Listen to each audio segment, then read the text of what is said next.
What's going on, everyone? Welcome back to my channel. Before we get to the Oscars, I want to stop and rank all 10 Best Picture nominees from good to great, as, similar to the Best Animated nominees, I liked all these movies. So, I can't really say worst to best. But before we begin, let me know in the comments what your ranking of the Best Picture nominees are. As always, this is just my list and not a definitive ranking. Also, make sure to hit that thumbs up button if you like these videos, as it helps me out immensely by getting my content out there. And if you're new here, I hope you consider hitting that subscribe button for more movie-related content like reviews and rankings. So, let's not waste any more time, and let's jump into the list. Number 10, Avatar: The Way of Water. And I want to make it clear, I am not an Avatar hater. I don't dislike these movies, I just said that I like all of the nominees, and I have to give credit where credit's due. James Cameron knows how to create movies that are prime for the theatrical experience. Seeing the first one in theaters was a great experience, and I saw this one in IMAX 3D, and I'm not normally the biggest fan of 3D movies, but this is one of those films where it was absolutely worth it. The CGI was so pristine that it truly felt lifelike, and some of the underwater sequences in the third act, it honestly felt like I was in the room with these characters because it was just that immersive of an experience. The action's fantastic, the visuals are stunning, it was thrilling, it was exciting, everything on a technical level was really solid. But, similar to the first movie, the story and the characters do feel like they take a back seat to the spectacle.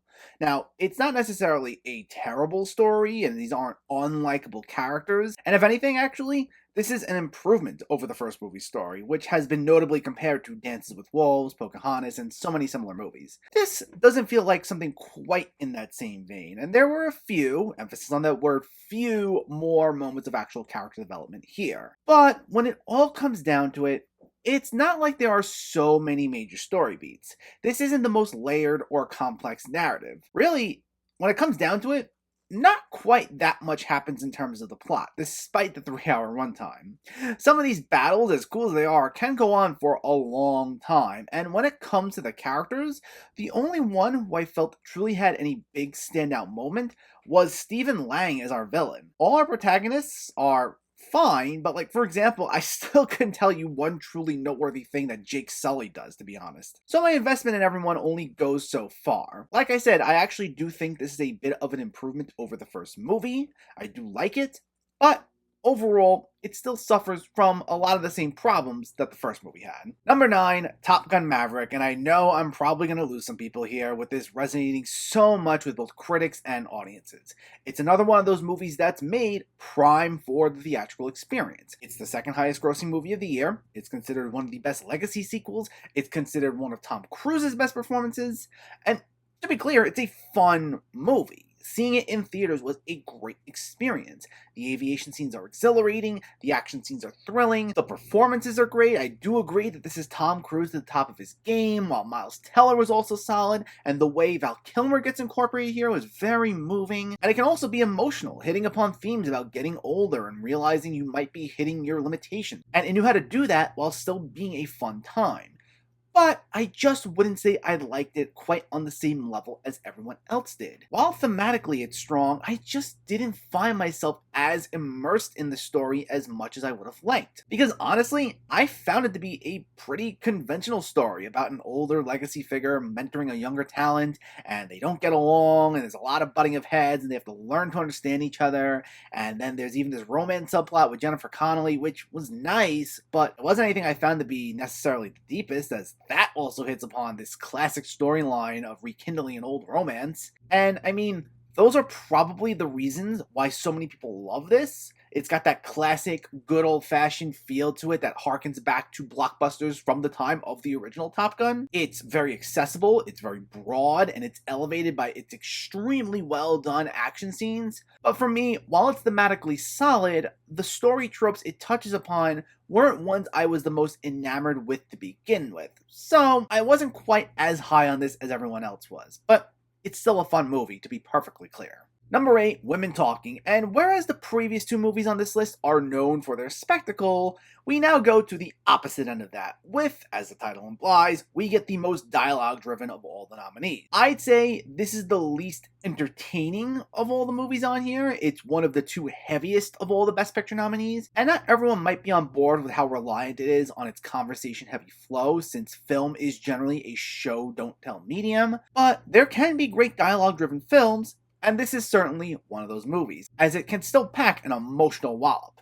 It's very much reliant on its performances, and the cast does deliver. Claire Foy and Jessie Buckley were the two big standouts to me, but the way that all these characters would clash and butt heads would often be very intense, and I like the way it discusses power structures, especially within patriarchal communities, and the way religion can be horribly abused. It's a very thematically rich film, and it's also very emotionally absorbing, tying its themes in well, while also showcasing the bond among each of our protagonists.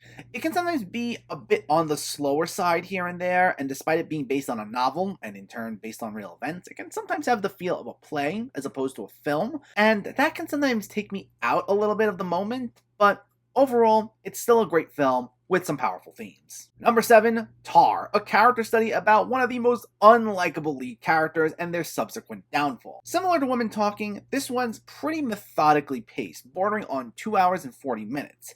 It can feel a bit muted at times. It stays with our characters in the moment as they soak in pieces of information, and the camera will linger on something even while nothing's said. It's not rushing to the next big thing, so that might turn some people off. And yeah, I do think that maybe some snippets could have been trimmed down here and there, but I still found this to be a very absorbing movie. Lydia Tarr might not be a character we necessarily root for, but I still found her to be one of the most fascinating leads in any movie from 2022. And that's especially due to the masterful performance by Cate Blanchett. This is very much worth checking out for her performance alone, especially for just how commanding she can be, even if she's not right with most of the decisions she makes and subsequently doubles down on. But I also thought this excelled on a technical level. While movies like Top Gun and Avatar, as well as several other movies on this list, are great for just how flashy they can be, this shows how masterful you can be on a technical level when you have minimal pizzazz. A lot of the shot compositions are beautiful, showing how detached from reality Lydia can be with a lot of these wider shots of her by herself. Though the one scene that was most impressive to me was the Juilliard scene that was all done in one take, where Lydia butt heads with one of the students. It was really masterful filmmaking. I also think that something like this works as well as it does, despite the fact that it's minimalist and the lead character is unlikable, because of also just due to the level of detail involved. Like, the film opens chronicling all of Lydia's accomplishments prior to the main events, and it covers each and every facet of her life in such minute detail. And it was to the point that most people after this assumed and or questioned that Lydia Tarr was a real person. And because of the attention to detail given to her character, it made each sequence all the more emotionally absorbing, and it made its psychological elements chronicling her breakdown feel like they were even higher in stakes. So I was really impressed by the less is more approach here, where it's not the flashiest movie out there, but it's still very engaging overall. Number 6, All Quiet on the Western Front. This is actually the last of these movies I need to check out before making this list. I didn't see it till only a few weeks ago, and the wait was certainly worth it. And I kind of wished I saw it in a theater rather than at home on Netflix, because this is another technical marvel, but it has a much different purpose than some of the other tech-heavy films. This is a movie whose entire purpose is showing that war is not only hell, but also shows how utterly pointless the whole thing can be. How you have all these young soldiers who go in thinking of this in terms of heroics, only to be quickly knocked to their senses as they see the brutal realities of war. Every decision that's made isn't for the betterment of the people, but rather because of some power struggle, even down to just wanting to capture a small piece of land. We especially see that in these sequences that are original to this adaptation of the book it's based on, where we actually see the negotiations that end the war running parallel to all the events out in the trenches. So a lot of the film is actually more in service of those themes, so it might not always be the most character heavy, but in some ways, that's also part of the point. It's that everyone's more this cog in this bigger machine, but the only one we really get to know that well is our protagonist Paul, and even then it's shown that he's still seen as just as meaningless as everyone else. But the themes it explores are very powerful, and you don't always see them touched upon quite as strongly in other war movies. In some, yes, but not all the time. And because of just how immersive of an experience this can be, with its sound design, its cinematography, the visuals, it allows for each scene to just hit you so hard, making for an experience that will sit with you long after the movie's over. Number 5, The Fable Men, the semi-autobiographical tale of Steven Spielberg's childhood that also acts as a tribute to the power of filmmaking and the impact visual storytellers can have on all our lives. The semi-autobiographical childhood movie has been a trend with filmmakers in the past few years, with films like Roma and Belfast,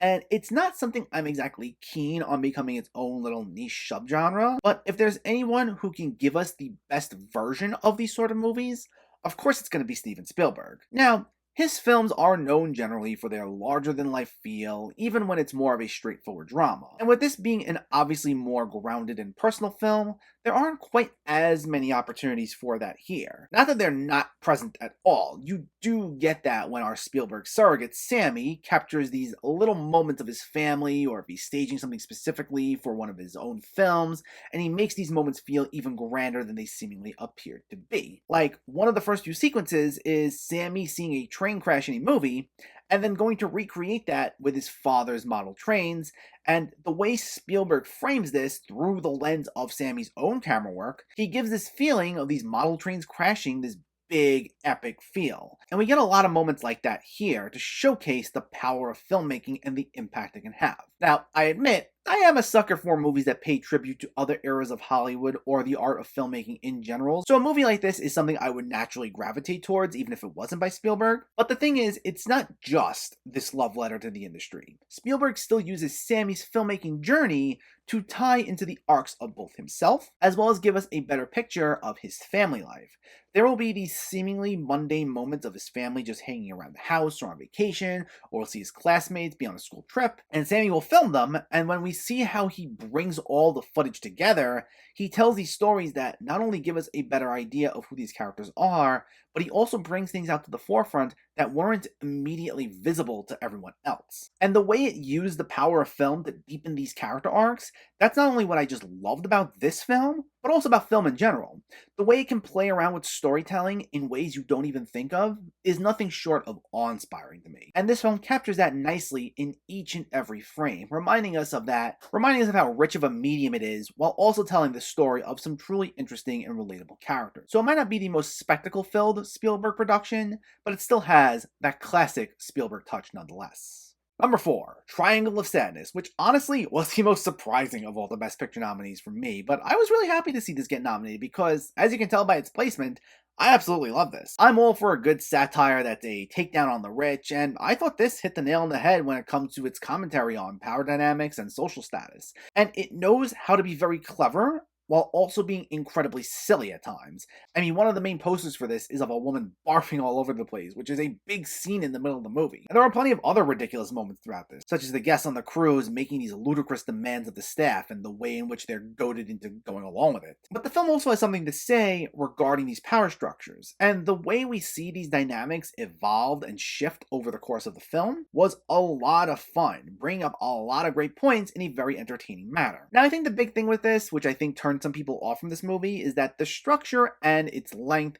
can be a little off-putting. It's a 2.5-hour long film told in 3 very distinct acts, and it works more as an ensemble piece rather than being strictly focused on a couple of lead characters. Like, the first act will follow this couple, who we assume will be our main characters and the focus of the entire movie, and we're with them for a good half hour or so, only for the film to then shift gears, and we'll see them sporadically throughout the middle, but we don't revisit them completely until a much later point in the movie. So I think the way it can sometimes abruptly shift gears will be slightly jarring for some. And while I did maybe feel that length a touch at times here and there, it didn't derail the movie for me, to be honest. I was still getting a lot of laughs out of this, and even with some of the shifting focus, I still found each of these characters to be a lot of fun to follow. Woody Harrelson as the captain is especially great, as is Dolly De Leon as one of the cruise's cleaning ladies. And while each act might feel very distinct from each other, I think they all come together to tell a cohesive story that I thoroughly enjoyed. Number 3, Elvis. And I'll be very clear. When it comes to biopics, especially of those in the entertainment industry, I can mostly take or leave those. They're okay, it's just a lot of them tend to be just this Wikipedia style retelling of this subject's life, hitting a lot of the same beats, keeping mostly the same pace, and only being able to get in so much in a 2+ hour runtime. And in terms of this movie story, it's really no different, which was honestly the only big strike I had against it. But the reason I enjoyed this as much as I did was essentially the big reason I was looking forward to it as much as I was. Like, this was one of the only biopics I found myself eagerly anticipating, but having Baz Luhrmann behind the camera and adding in all of his flashy, overindulgent style, cranking things up all the way to an 11, giving this so much flair in each and every one of these story beats, and I mean that almost quite literally, was what made this movie for me. Like, this is very much a style-driven movie, but I very much like the style utilized here. The whole film's told through the perspective of Tom Hanks as Elvis's manager, Colonel Parker, as he's on his deathbed, and in those first few minutes, you have these images of Hanks in prosthetics, dressed in a hospital gown, running through an empty casino, while you have all these zoom-ins, crossfades, flashing lights, and various sound effects just blasting at like a mile a minute. And then a few moments after that is this frantically edited moment of Elvis finishing up Battle Hymn of the Republic in concert, where the sound is just blasting. And we haven't even gotten to the actual main events yet. This is literally the first few minutes of the movie. That's how wild of a ride this is. And it gives us a much needed fun spin on the biopic formula, while still knowing how to reel things back in just enough so that you can take the movie seriously when you need to. Like, even though, as entertaining as it is, Tom Hanks plays things up as a cartoon character the entire time, there's still a heart to this movie, and what balances his performance out is that of Austin Butler. And in a day and age where Elvis impersonators are a highly common thing, we get something much different from him. Butler embodies Elvis, and it's not just that he gets all the little mannerisms down, and when he sings, it sounds exactly like the real Elvis, as cool as that was to see. He still gives an incredibly compelling performance on top of all that. He still captures that emotional turmoil the real Elvis experienced, being trapped by the manipulative Parker and the toxic business relationship he forcibly maintained on Elvis through the end of his life. And between the performance and Luhrmann's style, it allows us to better capture the pitfalls that come with the excess of the rock star lifestyle. In musician biopics, we see the rise of these stars and how the fame gets them, and it eventually leads to either a brief or permanent fall from the limelight. But this also immerses you in that excessive lifestyle and gives you such an experience that it's like this sensory overload, so that when we see that spiral downhill, it hits even more. And that's what makes this so much better than your standard biopic. That and the music. I mean, the sound design on this was incredible, with the concert scenes being just as crisp as if you were actually at an Elvis concert. It was incredible. But this was truly a great experience. I did have higher expectations for this going in than your standard biopic, but I'm still kind of floored by how much I really enjoyed this one. Our runner-up, The Banshees of Inisherin, which is another knockout of the park from Martin McDonagh, who's effectively sealed himself as one of my favorite filmmakers working today. This incorporates a lot of the usual elements of McDonagh's films, that being the blending of pitch black comedy along with existential crises. But what's great is he always finds a way to pair these two elements up in such a way that it still feels unique and fresh every single time. And this is no different. It's actually amazing how he takes something as simple as the end of this friendship, and the way he effectively builds on the growing tension between the two, the territory in which he takes it, it almost feels like a thriller, even though I would not classify this as a thriller by any means. It's still very much just a grounded, dark comedy, but it's one that certainly ends in a spot you certainly wouldn't expect from where it began, but in a way that still fits with its tone. This is another very dialogue-heavy film of these nominees, but it's one that's also very entertaining. The conversations are full of razor-sharp exchanges, and there are moments that are laugh-out-loud hilarious, but also very clever. And it also knows how to be thematically rich, while also being really funny. A big topic of conversation through most of this is having meaning in your life and how so many people are forgotten with the passage of time. So we try to do these things, even if they only leave so much of an impact, just so we can leave some kind of mark on this world. The way it conveys that, it can be really funny sometimes to get this point across, like for just how naive Colin Farrell can sometimes be as Brendan Gleeson tries explaining his entire point at various times. But through all that, these are themes that are still emotionally resonant and very relatable. Sometimes it can be a little depressing in the way it goes about this, but for the most part, it's conveyed in a very entertaining manner. This also contains some of the best performances of the entire year. Farrell and Gleeson re-team with McDonough from In Bruges, and their chemistry, whenever they do actually talk to each other, is just wonderful here, once again. But the two performances, initially not advertised quite as heavily, but honestly might overshadow both of them, are Barry Keoghan as a friend of both our leads who has a troubled life of his own, and Kerry Condon as Farrell's sister, who gives easily the single best performance in the entire movie, where we see her get her own little subplot that further touches upon those themes of the impact we try to leave. Easily one of the top 5 best performances of the year for me. It's a fantastic ensemble effort, and despite how dark it can get, I really enjoy this one, and it was one of my favorites of the year overall. But in first place is Everything Everywhere All at Once. I love this movie the second I saw it. I had high expectations for it going in. It was one of my most anticipated movies of 2022, and I was entranced by every single minute of it. But I have to admit, back in March of 2022, I did not think this even remotely had a chance of even getting nominated. I thought it was just something that Oscar voters would not go for. They'd either find it too weird or out there, but here we are, with the film racking up 11 nominations and dominating most of the award season. I'm honestly shocked, but it actually makes me really happy because, well, like I said, I absolutely adore this movie. If you hear people go on about how there are no original ideas in Hollywood anymore, which really isn't true to begin with, if you had to show them one film to prove them wrong, this would be that film. And it's also funny how this took a concept some people are already saying is overdone in the superhero genre with the Marvel movies, that being the multiverse, and it takes it to this whole other level to give us this meaningful character study about self-reflection and thinking about all the possibilities in our lives and what could have been. What if we went through a risky career decision, or what if we moved so far away from home and just started over, even if we really didn't have a plan? What would that be like? What are the implications of all that? This plays upon those themes in such a deep, meaningful way, as well as leaning heavily into things like the clashing of generations and the way that expectations of older generations can have on us. It's all beautifully done. It's also just done through one of the wildest mashing of genres I've seen in a really long time.